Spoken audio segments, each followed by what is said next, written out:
What is up everybody, Gifford here and welcome to my new house. In this video, today we're going to talk about 4 August stocks that I am currently buying. I know I've been away and it's good to be back, but anyways, you can see in the background, it's all new. I'm at my new house.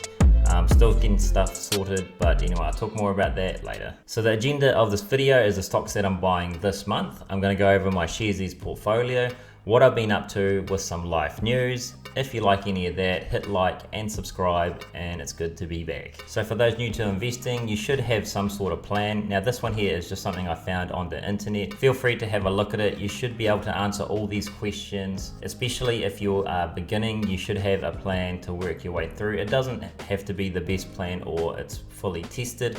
All you have to do is try to follow some sort of pattern so then you can learn from your mistakes and then you can carry forward and bring that strategy into years to come. So before we get into the stocks, here is my Sharesies portfolio. You can see that there's only 9 in there now. And the way I've got it set up, at the top you can see there the investment value, and I've got the highest investment value, which means that it might not be the best returning ones, but I've got a lot of money, as you can see, in USG. And all the way down, you can see it's only about 43 US dollars in Devo, but I'm going to explain what I'm going to do with Devo in a little bit later. And the good thing about this portfolio that I've had for 2 and a bit years now, I haven't had all the stocks for that long, but you can see that the returns have been pretty good at 14 to about 20%. But since it's over 2 years, if you divide that in half, then it's about the average of about 7 to 10% a year, which is still good going. And you will see that this portfolio is no longer purely dividends. It is about ETFs for the stability and also some growth stocks I've added in there. We can see that SoundHound is up 38%, which is really good, but I didn't get as much as I'd like to, but I am holding, the allocated amount I do for this portfolio. A lot of my money, as you can see, is in ETFs, so it's a lot more stable. And having a look at a screenshot from Sharesies itself and the returns here, you can see it's 22.6%. And the reallocation is that big blue bit in the middle where I allocated from dividend stocks to now growth stocks. And we can see Sharesies has a pretty simple return calculator, which is just the money you put in equals the gains. In my opinion, I've got it there in the 1 year chart, but in my opinion this is a little bit deceptive because really you want to measure your 1 year performance, and it shouldn't just be a straight, or a straight percentage. It should be like time weighted, but they don't have that. Sharesies is pretty basic, so anyway, just be careful of that because it can be misleading. You will get returns like this, 22%, really good returns, but if you break it down and have a look at the compounding, it's not going to be that great overall. So what you see here is the position sizing that I have. We can see the tickers on the left hand side and then what they're currently at, and then my target for them. That's just a rough estimated target. It's just make sure that I don't put too much money into one stock or get too excited when one is down, and I just keep throwing money at it and then it kind of throws it out of whack. You can see there that those top 4, USG, QQQ, VOO and VYM, are all ETFs, and the position sizing there is what's that, over 60% in ETFs, so it's quite a bit. And we can see that I got a big X mark on Devo. That's because while it's at 3.1%, I am selling that, which are probably less than that now, seeing it's only $45 in there. So this is the breakdown of my portfolio, and we can see here that I do have some growth stocks. We've got Google. They're supposed to be 12%, but I've got too much into it because it did pull back a bit and I wanted to buy some more shares at 13.4%. We have Microsoft at 8.5%. That's pretty close to my holdings allocation there of 8%. We have SoundHound at 3.6%. So even then I went a little bit higher on SoundHound, and that's purely because I knew that SoundHound is good value to buy there. It is a growth stock, so it is negative PE, so just be careful there, but it's only 2.5 of my portfolio, but it is high risk. Same with ASML, which at the moment is probably 0 or just a little bit negative, but I'm expecting that to come back up. But it's just had some earnings, and yeah, there's just a few things with the company that's not going that great at the moment, but that's okay. But I've got my target allocation, and now I just need to beef up my ETFs. So the first stock that I have been buying is obviously Google. You saw that before that I have increased my allocation on there. And do I still think Google is cheap right now? We're going to answer that question in a little bit. But for those people that are new to this, I highly recommend you use some some AI tools to sort of get you familiar with some of the stocks and some of the metrics in here. And I'm going to show you how crazy it is now. Back when I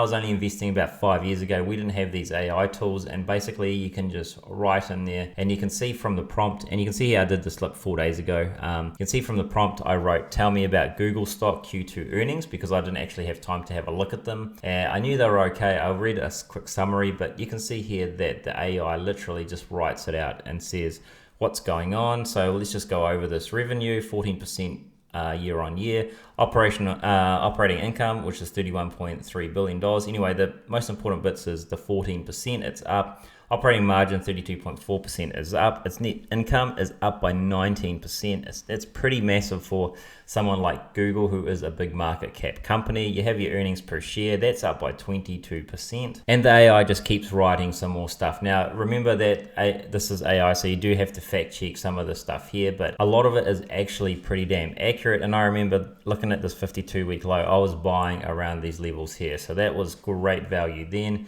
I'm kind of gutted I didn't do some options in it, because I would have made a lot of money in that as well. But anyway, its PE ratio is still pretty low. So one thing I do like to look at is alpha spread, and this here is just a free website. This tells me the DCF of the value that they think Google is, and we can see that it is overvalued by 17%, and this is its base case. You can have a look and click on these ones here. It's worst case, and obviously it's best case, where they give you, if the company is absolutely firing and they're going to give it a big premium. Remembering that it is tied to the PE ratio, so I assume the best case, if that PE ratio was ramped up a little bit to 30 to 35, you're going to get a pretty good price on Google. But we can see that they think it's overvalued right now. They only have a price of $168.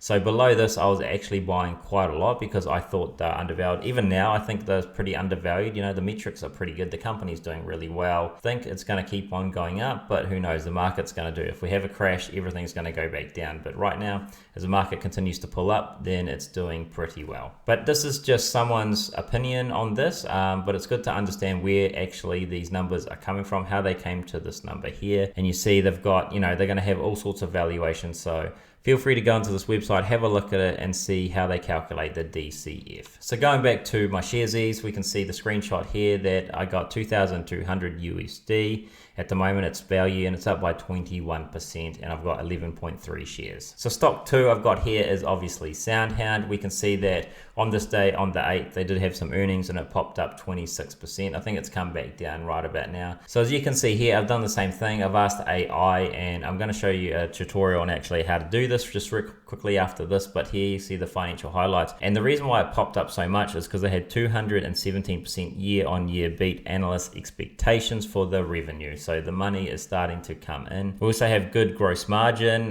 so that's down due to acquisition, so that's pretty good. It's down a little bit there on the gap, but that's because they did acquire some. So hopefully the new companies that they do acquire, or the company that they do acquire, is going to make them more revenue in the future. But we had a few things, which is the EBITDA loss of 14.3, and then what's that? The net loss. So it's quite interesting. They've got some losses here, but I think the big one that really pushed it up is the revenue, and it beat expectations by quite a lot. So going into alpha spread, just remembering that this is someone's opinion. You saw there that the stock price was $13, but yet they have it here as 0.76, and that's the base case. So remembering, this is why you have to understand metrics, because you have to go and look at this and go, right, they got Google somewhat right, but here they think SoundHound is absolutely useless. So you can see the price here and the percentage there, and the reason for this is because that the SoundHound financials are pretty poor. And this is what it goes off. The DCF goes off the financials of the company. SoundHound is a sort of a growth stock. They're still negative PE, which means they're not really making any earnings. They're losing money,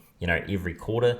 Their revenue's going up there, but they've got a lot of debt, and obviously they're trying to get that R&D going, having to pay a lot of people to try to, make money from their products, and they don't have enough revenue yet to make a profit. So this is why it's got a low value.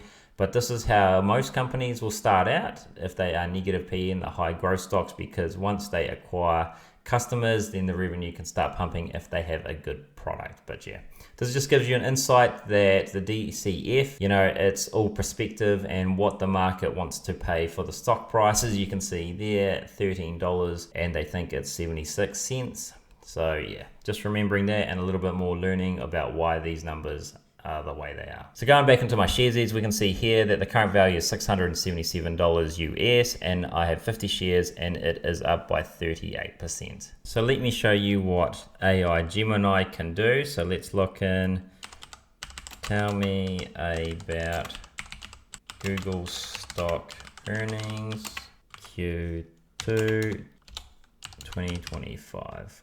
Hit that and then it's going to come up. I'm just using Google stock because it's got a lot of metrics, you know, better metrics than SoundHound. Look at this.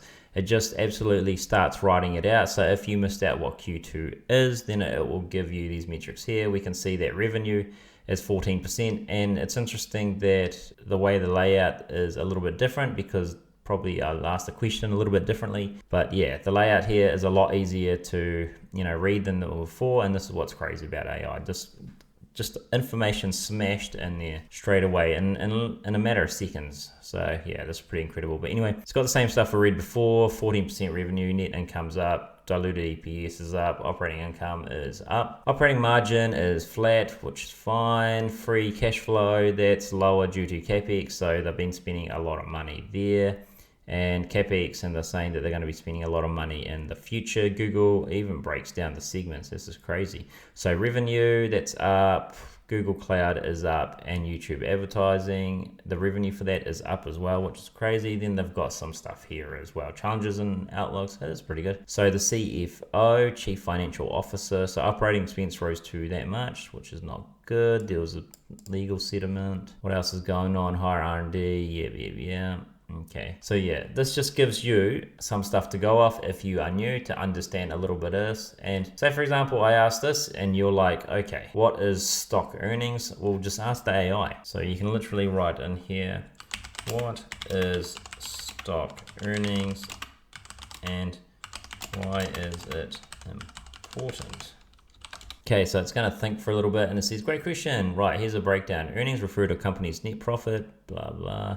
In the market, earnings are often expressed as that. Okay, why are earnings an indicator of financial health? Strong earnings show a company is profitable and well managed. Stock price driver, so earnings report are often cause stock prices to rise or fall dramatically. And it's also valuation tools. Investors use metrics like price to earnings ratio, PE ratio, to assess if a stock is fairly priced. So you can see here what it all means, exactly that. So if you got any questions, literally just ask AI and you will start learning. The only thing stopping you from learning this is basically time and your motivation to do this. And my motivation to do this, you know, I really like doing this. I like looking at the numbers, but you know what I like even more is making money from the stock market. Okay, this is literally, you know, you got to use your own money and to get the returns. But if you can understand these numbers and find a sort of an advantage in these things here, and there's plenty of advantages in the market. I know there's also disadvantages in losing money, right? But you can make quick money here and there. Just make sure you have a plan and understand, you know, your strategy going forward and refining it. So the video is starting to get a little long here, but my third and fourth stock here is USG and QQQ, which is the broader market ETFs. So very similar. The closest thing I could find was Vanguard Growth ETF. This is from my trading view, but basically this shows you that the SPY, which is the US market, is at all-time highs. And look at this. This is absolutely just smashing it up. So we had, you know, went down here and then it just came back up again, showing strength as we go through. Now you're probably wondering what these lines are. So what I've got there is a 10 exponential average, then the 20 exponential average, and this is the 50 exponential average. And this is telling me the direction of the market. We can see here that it has just been going up. Every time it gets near the 20, it obviously just keeps going up again, showing there's a lot of strength. Now, people, you know, sometimes ask me, when are we going to get a crash? And it's pretty simple. We're going to get a crash when the stock price or the candles go down below the 50 EMA. That's when I start closing all my trades if I have anything open. Although, to be fair, as soon as they get to that 20 EMA, I start turning off my trades anyway, just to make sure there's nothing, you know, I don't get caught out in stocks that I don't want to do. By the way, this is only for my trading account. for the Sharesies account here. Talking about Sharesies, I'm starting to talk about trading stuff here. Going back into Sharesies, is I keep buying when it keeps basically going up, and I have an automatic buy, and that's fine. But if it starts coming back down, what I'll do is I'll start saving money on the sideline, because I know that when it starts coming down like this, it's very obvious just by looking at the charts that when you get a pullback, you just wait, because it's going to come back down, and when it comes back and starts approaching that 50 EMA, that's when you start buying again. I know I'm never going to get the bottom, that's fine. I'm trying to get the bulk of my investing to be going up. So I don't mind missing out in all this, as long as when it crosses over here, I start buying again, and then I get all this sort of upward move as well. And you can see there, this is reflective of my Sharesies. I do still invest every week, but I also like to have a little bit of money on the sideline to then boost those gains up. So this is all about going up in the long term, just trending up slowly with my ETFs, throwing in some growth stocks. So in the summary, I've got Google stocks, SoundHound, and also weekly $100 into my ETFs. The general market is trending up, so investments are just going to go higher. We should be hitting, my accounts are hitting all-time highs right now, and this is what's happening because the market is good right now. So for some life news, I have been on holiday for about 3 weeks in the Philippines, and half of that was paid off by my shares that I did cash out, and just to enjoy that, because I've got bills and stuff now, extra bills with the mortgage again. I'm no longer mortgage free. Obviously you can see that I'm in a much bigger house, and it is totally awesome. I'll do a video of that another time when I get a chance. On top of that, this house has a double garage, so while we've got stuff in there, it can actually fit my Tesla in there. So that's nice to have the Tesla covered in a garage instead of just being sitting outside. So that's another bonus for this place. Anyway, thank you very much for watching. That is an update on what I have been up to in the last month or so. You're going to get some videos a little bit more frequently. I just took the time to have a holiday, see some family, and then also it takes a lot of time to move into a new house, because I'd been in my last house for over 10 years, and that was the one that you see in a lot of the videos, and also the one where I paid off. But now the reality is we have upgraded into a bigger house, which is awesome, but I also have a mortgage again. So I'm gonna need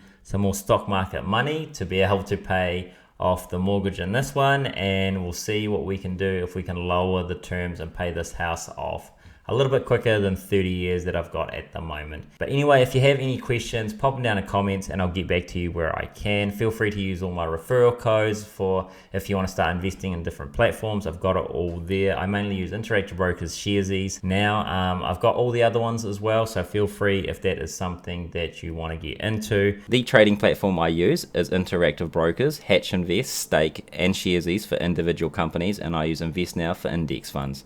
If you want to start investing, you can use any of my referral codes down below to start your own investing journey if you are from New Zealand. If you want to hear more from me, you can head over to Instagram. I've got an account there. You can also message me there if you have Instagram, and you can ask me any questions. I'm always helpful there. So if you've got something, if it's big or small account, feel free to send me a message, hit like and subscribe if you want to see more of these videos. So turn on the bell of the notifications, and hopefully I will get another one up shortly. It'll probably be my trading account, just to show you what I've been doing in that, because that's been going pretty well. Anyway, thank you very much for watching, and I'll see you on the next one. Goodbye.